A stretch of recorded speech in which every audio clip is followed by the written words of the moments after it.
Hello everyone, ఇవాళ అయితే మీకు మన ఛానల్లో అయితే టేస్టీగా మెంతాకు పచ్చడి ఎలా చేసుకోవాలో అయితే ఫుల్ వీడియో కింద లింక్ ఇచ్చానండి. తప్పకుండా చెక్ చేయండి. ఈ మెంతాకు పచ్చడి ఒక్కసారి నేను చేసిన ప్రాసెస్ లో మీరు ట్రై చేసి ఇంట్లో వాళ్ళకి రుచి చూపించారంటే వీక్ ఒక్కసారైనా చెయ్యి అమ్మా అని అయితే ఖచ్చితంగా అయితే అడుగుతారు. ఎందుకంటే ఈ మెంతాకు పచ్చడి అనేది అంత టేస్టీగా ఉంటుంది. ఈ పచ్చడి అనేది రైస్ లోకి బాగుంటుంది, ఇడ్లీ దోశల్లోకి ఇంకా బాగుంటుందండి.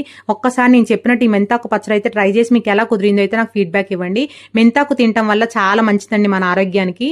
సో అలా పచ్చి తినమంటే ఎవరు తినలేరు కదా. సో అప్పుడప్పుడు ఇలాంటి పచ్చడి రెసిపీస్లో అన్న పప్పులు అయినా పెట్టుకొని చూడండి. మీకైతే ఈ ఖచ్చితంగా ఈ పచ్చడి రెసిపీ అయితే నచ్చుతుంది. పచ్చడి లవర్స్ ఉన్న వాళ్ళకైతే పర్ఫెక్ట్ రెసిపీ అండి ఇది. మీ అందరికైతే అసలు అద్భుతం లాగే అనిపిస్తుంది ఈ పచ్చడి అనేది. ఇది మాత్రం నిజంగా చెప్తున్నాను, ఎందుకంటే నా మాటల్లోనే మీకు అర్థమై ఉంటుంది కదా ఈ పచ్చడి అనేది ఎంత టేస్టీగా వచ్చిందో. ఖచ్చితంగా అయితే నేను చెప్పినట్టు ఈ పచ్చడి అయితే ఒకసారి ట్రై చేసి మీకు ఎలా కుదిరిందో అయితే నాకు ఫీడ్బ్యాక్ ఇవ్వండి. అండ్ మీరు ఎంతమంది నేను చేసిన ప్రాసెస్లో ఈ మెంతాకు పచ్చడి చేస్తారో అయితే నాకైతే కామెంట్ బాక్స్లో చెప్పండి, నాకు తెలుసుకోవాలని ఉందండి. సో ఈ పచ్చడి రెసిపీ అయితే మీకు నచ్చినట్టయితే లైక్ చేయడం మాత్రం మర్చిపోకండి. మీరు కొత్తగా మన ఛానల్ ఎవరైనా చూస్తున్నట్టయితే ప్లీజ్ అండి సబ్స్క్రైబ్ చేసుకోండి. Thank you so much for watching అండి. Take care, bye bye, see you next video.